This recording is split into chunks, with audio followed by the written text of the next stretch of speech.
La reforma pensional del gobierno Petro puede cambiar radicalmente la manera en que usted cotiza y consigue su pensión. La idea es superar el drama de los 7.7 millones de viejos que hoy no tienen pensión y garantizar que quienes no logren tener una puedan pedir un subsidio. El proyecto propone crear un sistema de pilares en el que los fondos privados de pensiones y el régimen público de colpensiones dejen de competir por afiliados.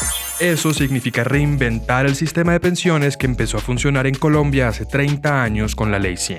Así como pasa con la reforma de salud, con la pensional Petro les quiere quitar a los privados el manejo de recursos, en este caso los ahorros de millones de colombianos.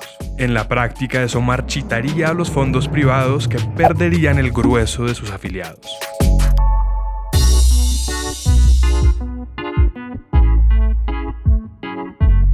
Hoy el sistema pensional tiene dos regímenes, el público o de prima media, que es donde está Colpensiones, y el privado o de ahorro individual con solidaridad, que es donde están los fondos privados de pensiones o AFP. El público funciona como un sistema de reparto, es decir que con la plata que cotizan hoy a pensión, Colpensiones paga las pensiones de los más viejos. Así, toda la plata entra en una bolsa grande que es la de Colpensiones, y en la medida en que se necesite pagar pensiones se saca de la bolsa. El problema es que hoy al régimen público la plata no le alcanza para pagar todas las pensiones y para hacerlo el Estado debe sacar una plata del bolsillo, que es el presupuesto general de la nación. Ese gasto está en unos 18 billones de pesos al año, que es casi lo mismo que el gobierno de Petro va a recaudar con la reforma tributaria que sancionó el año pasado. El motivo de ese faltante tiene que ver con que la mayoría de la gente en Colombia no cotiza a pensión. Según las cifras del DANE, es el 58% de la gente que trabaja. Eso hace que la bolsa se llene menos y haya cada vez menos plata para pagar las pensiones. Pero también hay que sumarle que el Estado subsidia pensiones altísimas que hacen desocupar esa bolsa más rápido. Cada mes, una persona que tiene un empleo formal y es independiente cotiza a pensión pagando el 16% del ingreso base, que es el 40% de su salario mensual. Para el caso de los empleados dependientes, la empresa paga el 12% y el empleado el 4% restante. Para pensionarse en Colpensiones, las personas tienen que cotizar 1.300 semanas y cumplir la edad. Con eso, le aseguran a usted una pensión máximo del 80% del promedio de su sueldo de los últimos 10 años si gana más de un salario mínimo. Si gana un salario mínimo, se pensiona con eso. Y si gana menos de un mínimo, puede acceder a un subsidio como Colombia Mayor. El otro régimen que hoy existe es el de las AFP, o fondos privados, que funciona como un sistema de ahorro. Las personas que están en esos fondos cotizan el 16% de su sueldo, y ellos invierten esa plata para lograr la pensión de acuerdo a los ahorros y los rendimientos. Esos rendimientos salen de la plata que los fondos invierten prestándole al gobierno, comprando acciones de empresas extranjeras o invirtiendo en la Bolsa de Valores de Colombia. En ese régimen, la pensión se logra a las 1.150 semanas.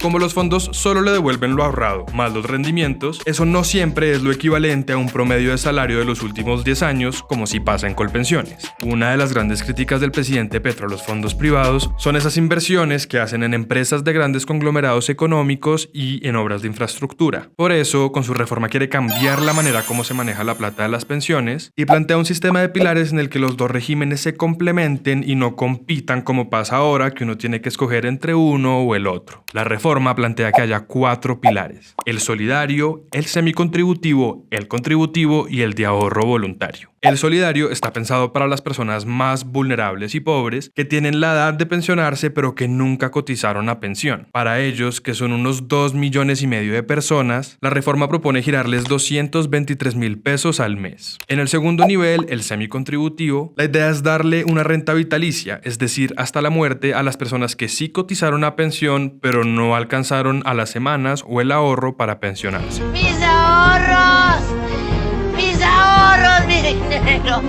Ahí la idea es que el gobierno les devuelva lo que cotizaron más un subsidio del 20% sobre esa plata. Hoy lo que pasa es que les liquidan en un pago único lo que ahorraron a los que no logran la pensión o los ahorros suficientes. El último pilar, el de ahorro voluntario, es para que la gente que quiera tener un ahorro extra al que ya cotiza obligatoriamente pueda hacerlo en los fondos privados para tener una mejor pensión en el futuro. Pero concentrémonos en el tercero, que es donde están las discusiones. En el proyecto de reforma radicado en el Congreso, la idea es que las personas que ganen hasta 3 salarios mínimos coticen obligatoriamente a Colpensiones y si ganan más de eso lleven el resto a los fondos privados de pensiones. Ese punto ha sido el principal roce entre el gobierno y los fondos. Y es que en Colombia el 80% de las personas que cotizan lo hacen con menos de 3 salarios mínimos. Por eso el grueso de la gente se iría a Colpensiones y muy pocos se quedarían en los fondos privados que se debilitarían. La otra discusión que hay sobre la reforma pensional es si todos los billones adicionales que van a entrar a Colpensiones se van a ahorrar, como hacen hoy los privados, o si se van a usar como gasto en pensiones. ¿Qué hizo la plata? Me la metí en cositas.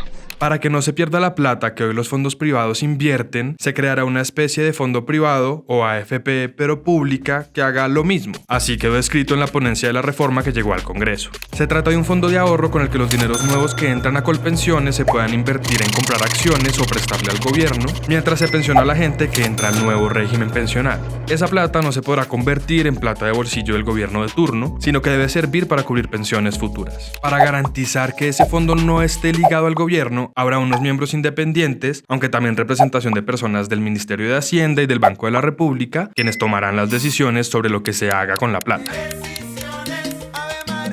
La reforma pensional también tiene un paquete especial para las mujeres, que se pensionan más rápido pero tienen más expectativa de vida y menos posibilidades de cotizar a pensión frente a los hombres. Por eso, la reforma les da un bono pensional de 50 semanas cotizadas por cada hijo que tengan, y da esa opción para un máximo de 3 hijos. Así, por ejemplo, si una mujer tiene 2 hijos, le dan 100 semanas de bono, o sea que en ese caso se podría pensionar con 1.200 semanas. Las mujeres también salieron mejor libradas con la ponencia que llegó al Congreso. La edad para que ellas accedan a beneficios se bajó de 65 a 60 años en los pilares semicontributivo y el solidario, que es el de los 223.000 pesos para las más pobres. Y ahora el Congreso también tendrá que incluir la sentencia de la Corte Constitucional, que dijo que era inconstitucional que las mujeres tengan que cotizar 1.300 semanas para pensionarse en Colpensiones y las bajó a 1.000 semanas. Según los magistrados, hoy las cosas son desiguales para las mujeres que tienen menos tiempo para alcanzar el número de semanas, una desventaja frente a los hombres por el tiempo que destinan a la maternidad y porque les queda más difícil conseguir trabajo.